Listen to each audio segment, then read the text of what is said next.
Hi everyone, it's been a while since I've done a video, so this is a good opportunity to go through all the work I've been doing the past few months.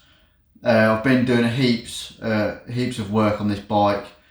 I've not done videos showing each thing that I've done purely because it takes just so much time for me to do the work the way I want to do it, and also I redo things quite a lot. So if I did a video doing it one way, I'd no doubt think of a better way or want to improve that again anyway, probably 3 times over. That's pretty much how I've been through the whole build. So yeah, as you can see from the intro, I've done loads from front to back. So this video really, I'm going to take you from front of the bike to the back of the bike and everything in between, and then you can see exactly kind of what this bike's all about, and also I'll explain some bits of how it's been achieved. So hopefully it should be a real nice summary video of where we're at the moment. Obviously we've got a tank to get sorted, I've got a seat to get sorted, and RPM gauge that's on its way.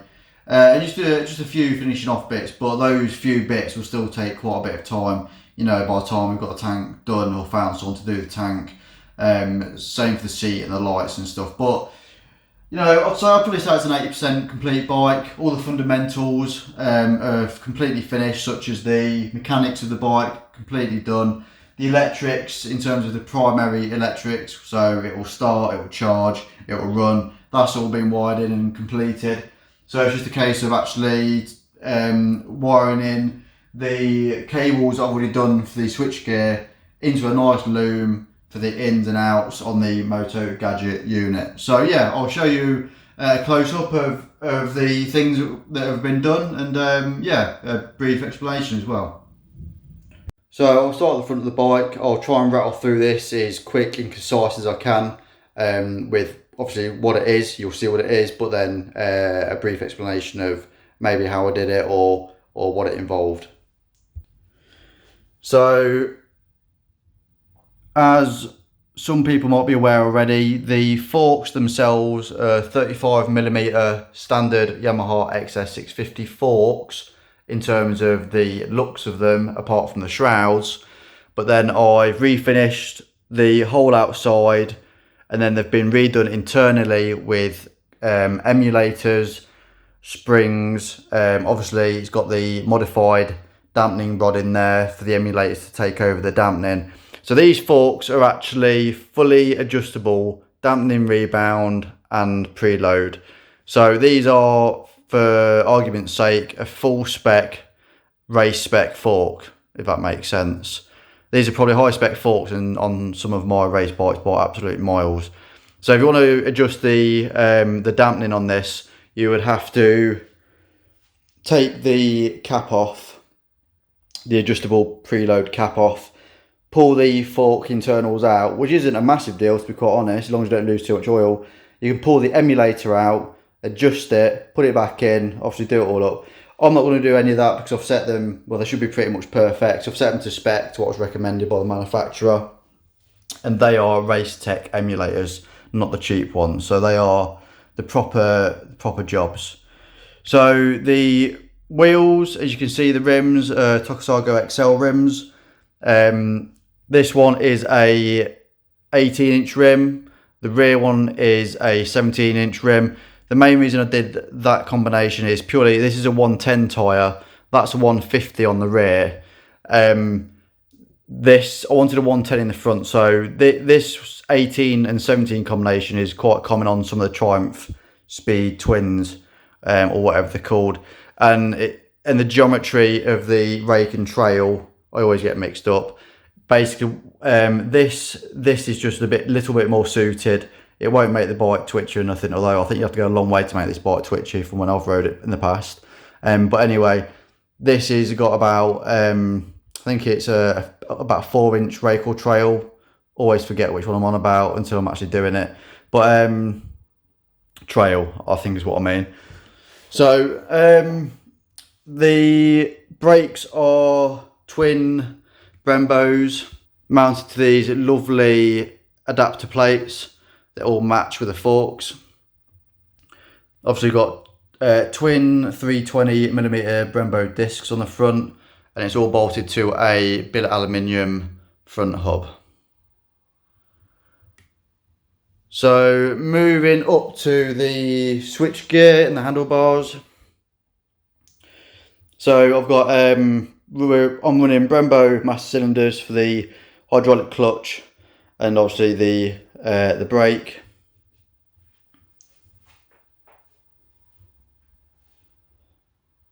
So for the indicators, I've got the Motor Gadget mode blaze, which are really bright. They're all wired in. As you can see, the wires I've routed the wires internally and they come out here. And obviously they'll be put into a nice loom that will follow down the clutch hydraulic cable. All the cables on this bike I've managed to route internally. So I've got obviously these will go through this aperture or hole just here. That's where the clutch cable goes, and everything is really nice and free. As you can see, the throttle, the cable split is there. It's a domino splitter. Believe it or not, I've actually tuned it by polishing it and basically like blueprinting it if you want, but it's mega smooth. So when you put on this throttle, that literally feels like you're putting a knife through butter. There's no notchiness or anything. It's absolutely amazing. So there again, same for this side for the switch gear. So I've took out the black one for a nice billet aluminium brushed button for the starter. That will be the kill switch or the horn, I don't know yet. The way the system works, I can start it with this and I can kill it with this by pressing it twice. So I'll decide what I want to do with that. Moto Gadget top yoke. So this is one that I brushed myself. Aluminium brushed it, as you can see. So the ignition is all wired up. Obviously there's going to be loads more cabling running down this way. So that's not really done at the moment, but everything's there. The engine is fully done. I've got a nice engineered custom fuel inlet just there. That was done on the lathe and turned by the engineer guy that I know. That in itself is a piece of art. I just took a photo of that. But that's about 1 millimetre off the frame. Because without that modification, what happens is this carburetor gets pushed out by about 10 millimetres because of the angle of the original inlet. But with this modification, it allows that carburetor to sit straight with a manifold. So that's just another little detail. And the hydraulic clutch conversion is now fully done. So that's a Ferrando or Frando, I can never remember the name of it, slave. So that's really nice. And the clutch is really light. Well, I think it's fairly light anyway. It's running performance springs, heavy duty springs with EBC heavy duty clutch plates, so it shouldn't slip, and it's not like I'm going to be drag racing this bike anyway. So I've got the nice carb manifolds on. I've got the all the throttle cables, Ven Hill cable sleeves and cables. To set these up properly, I've actually got a slow-mo video of these slides going up and down with various ways of opening that throttle, slow and fast, just to make sure they're timed right, which they are. So I know that all the adjustments are absolutely bang on. So moving on to maybe the footrests, or the rear set should I say. So these Cognito rear sets. I'm running a road shift. I was going to run a race shift, but I mean I can jump on any bike and ride it road or race. It doesn't bother me. But for this one, I've decided just to keep it 1 down and 4 up. So you know, that's fine. So they're a really nice setup. There's literally no slop in these whatsoever, and also there's not much, if any, slop in that. So obviously we've got nice movement there, so nothing's jamming up. But yeah, it's a really nice setup. The rear foot pegs are going to be mounted on here, and they're going to be probably about here once all said and done. That'll probably be the last job of the bike. But as you can see, it's looking fairly clean.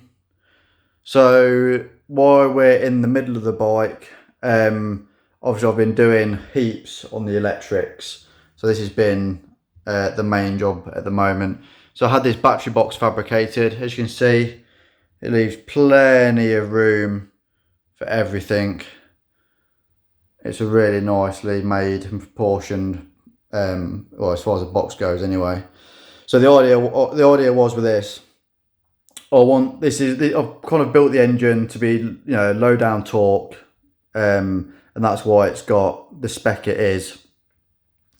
But obviously, you know, the longer the manifolds, it helps with low down torque, and also I just think the length from there to there just looks really nice.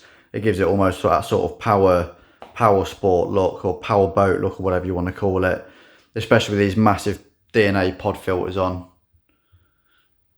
So yeah, so I'm really pleased with this section of the bike. It looks nice and neat still. Nothing's too cluttered or anything like that. I've fitted the regulator rectifier underneath, and that's not touching anything. It looks like it's close to the pods, but as you can see, there's a nice gap there. And when you stand back, you'll be pushed to know that's even there. I've got the Moto Gadget NFC ignition system. So what I did was I cut a hole in this side of the box that matched the leg that comes off this exactly. So that's slotted in, and then it's fastened this side. So if I just take it to the upside, you won't even see it, I don't think. But basically all the cabling comes out in this corner, and then excuse me, and then I've ran the switched output to here. Obviously it's got the permanent power and then the earth just there, so that's nice and convenient.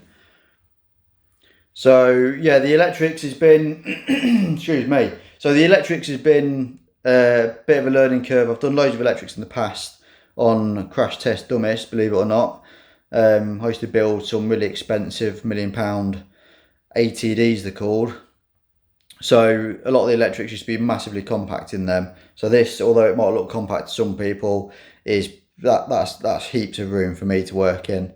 So in here, obviously I've got the Moto Gadget blue unit, they call it, because it's Bluetooth controlled, as well as being able to turn it on with the NFC, although they are two separate systems by the same company. So in here I've got the Noco lithium NLP 14 battery. There is one down from that, but it's not much smaller, if any smaller. So I thought I might as well just get that one, because it's got plenty of cranking amps, about 500 cc's, I think,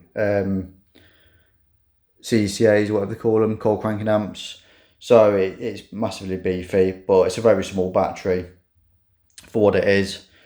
Obviously start solenoid, that cable's running down nice and neat, the starter motor. Obviously you can see, I won't go through all the cables, but yeah, you can basically see I've got the positives and negatives all nicely dialed in. And yeah, I think it's going to work out really well. Everything I've done on this electric box is worked out as I kind of planned. All the cables are nice and neat. I've managed to hide some and tuck them down the back and whatnot. So it's kind of how I planned this box to be. Yeah, I've now drilled a water hole, a small one in the bottom of it, obviously just to let any water out. Not that it'll probably get any, but you never know. There's not much more to say about that really. I suppose these are the inputs, these are the outputs. So the input loom will come to probably here, and then it'll just split off nice in a nice tree to the destinations here. The output loom will come in around here, and then I'll split off that tree just into these. So it will look basically how it does now, just with one loom here splitting off and one loom here splitting off. And obviously there'll be a rear loom that won't have much in at all, coming from somewhere. So yeah, it's worked out really well. And the reason I've done it like this is purely because everything's in one place. So the battery's there, the Mo unit's there, the NFC lock is ignition is just there. Everything sits below the frame, pretty much. Bearing in mind, there's going to be like maybe a 10 mil, 5 to 10 mil spaces on here for the seat to sit on and the tank to sit on. So there's plenty of space for the cabling to sit on or to sit under. So there's a bit more room there to be had. But yeah, it makes that for a real nice compact unit. It's all sealed at the back. This here, I've had some, can't think what these are called now. No, it's gone from me. But these here anyway, these are press fitted and they're really, really shallow.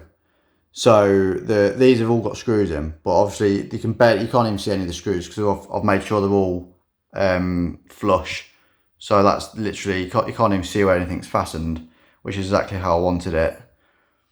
So I've had some of these pressed in the back here, and what I'll do is I'll have a mudguard come down here, what I'm saying is I'll have the mudguard will be mounted on those 4 bolt holes, and then that'll run down into this area just here. It'll probably be a really nice brushed aluminium mudguard or stone guard or whatever you want to call it. I remember what the name was. I did remember what these were called for ages, and then it's completely left me now. Anyway, yeah. So the front sprocket arrived. It's got an 8.5 offset, which matches my 8.5 offset rear sprocket carrier. This is probably a fairly interesting bit for some people. So just to explain, this swing arm is a standard Yamaha XS650 swing arm that was effectively chopped in half and then put back together. So you can see some of the work, the welds just there. You can't quite see it clearly, but basically I had an engineer do all of this. I said to him, can you make this wider? And I gave him a specification. He said, yeah, no problem. So the actual bearing, the bearing tube here is a brand new one. That's not been cut in half. That's a brand new machine piece to the same length as the original. So effectively what we've done is we've moved the arms out 12.5 mil on each side to give us a wider gap, basically, because there was 12.5 mil space you could do that with. And then obviously we've made a new bearing tube that's got the needle roller bearings in now, and that's all been then re-welded back up to there. I might get a plate for on top of here, but it's really not too bad. It's a really nice job, and it's not something you see that often because obviously it retains the original swing arm. So obviously a lot of work went into this. We can just kind of get that to maybe zoom in. So I've got plenty of space between my shock. There's probably about 2mm there, and there's hardly any side-to-side play because obviously it's an O-ring or X-ring chain, and it's right near the sprocket, so it doesn't really go far. And there's 4.5 mil or 5 mil gap between the tyre and the chain. So as you can see, there's a real nice run of the chain to the front sprocket. It's all been laser aligned, and obviously, you know, there's nothing stopping that from being done how I've done it. So I've had the custom rear. I measured all this myself and spent ages working out by the millimetre or down to the 1/4 mil tolerance to what spaces I needed either side. So as you can see, I've got custom space to that side. I've got a custom spacer this side as well. And then I've laser aligned it. Obviously I'm not going to get it bang on centre on the camera, but I've laser aligned it so everything's centred with the front wheel and the frame, the swing arm, the whole lot.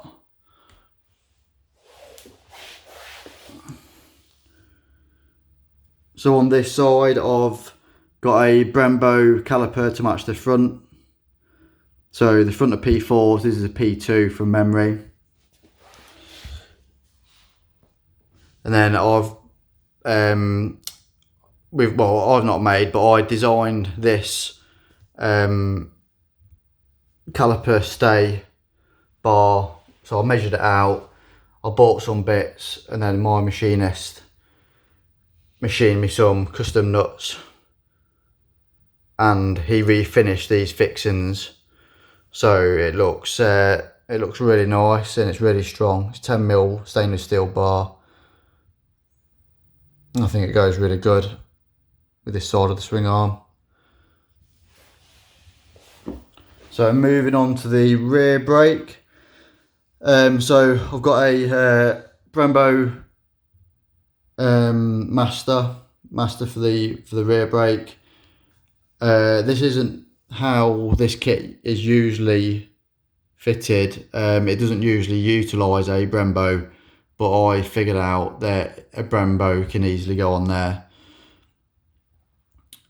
So it's literally, it just needs a bit of adjustment on here, and then this angles straight up into the plunger without fouling on anything, and that basically gives you a really nice setup for the rear, and it all blends into the frame.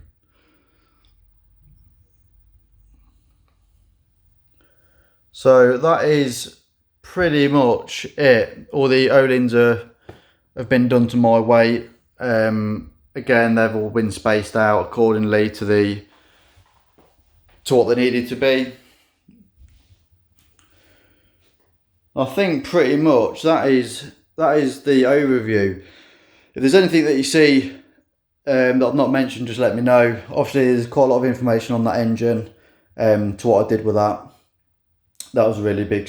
So I'll be really excited to get this bike running next. It will be put on the dyno. I don't know what horsepower, well I do know what horsepower to expect, I suppose. 65 to 72, I don't know, something like that.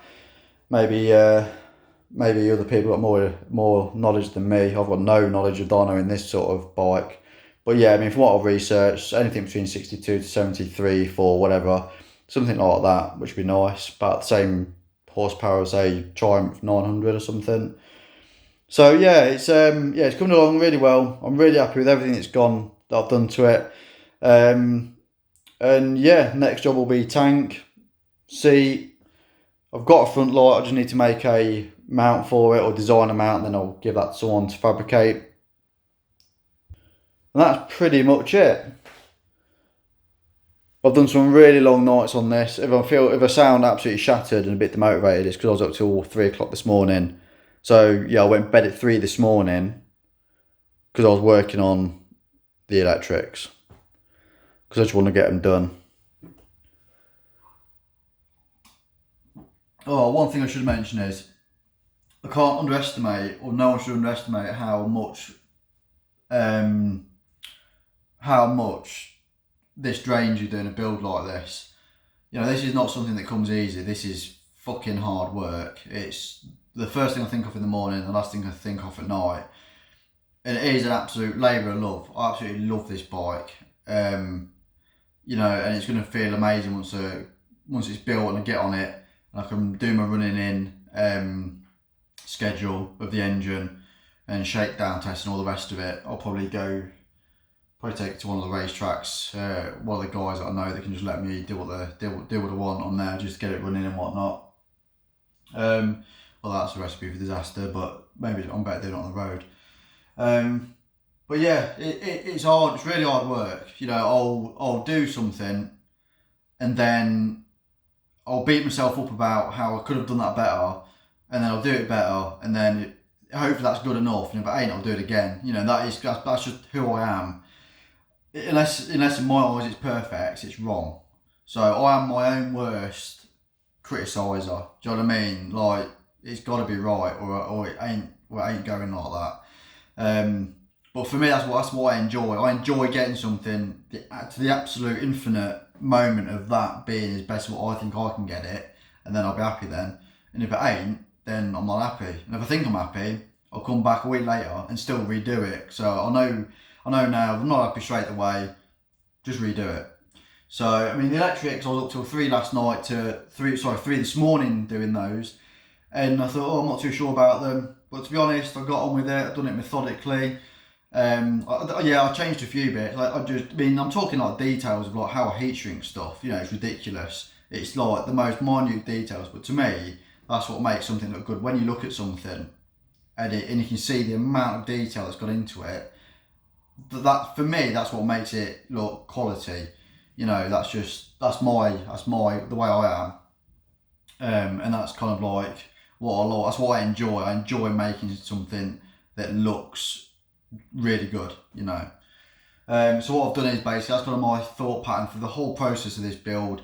Everything I've touched, I made sure that that's the best it can possibly be. I mean, I'm talking like things like, well, I didn't even go into the details, it's embarrassing. Like, ring terminals. I've got some ring terminals that had a slight edge on them. Got the grinder out, grinded them all round to the same radius. Do you know what I mean? It's ridiculous. But for me, when they're all together in the battery box, in the electrical tray, it looks factory. Do you know what I mean? It looks absolutely, it looks the nuts nuts.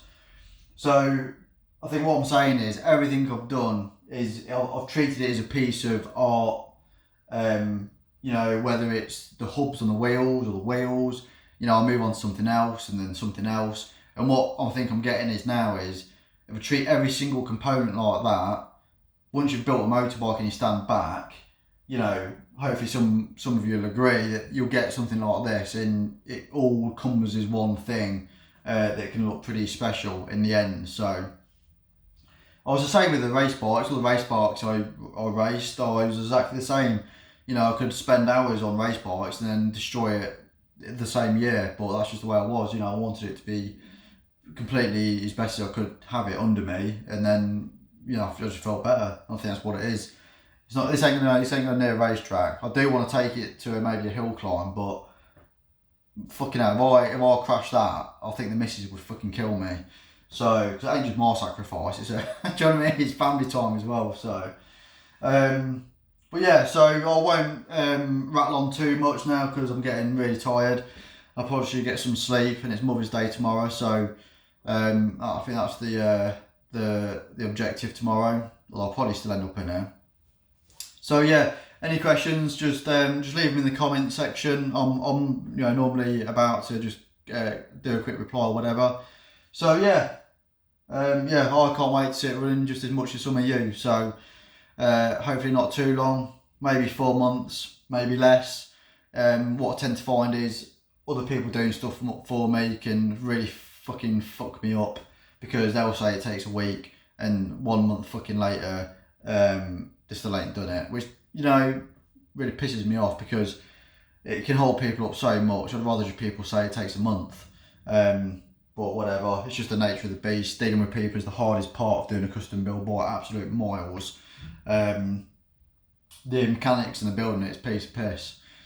But yeah, so pending a few things, I've got a few people I do know that can do the tank, but just because you know them doesn't mean they're any better for the timeline predictions.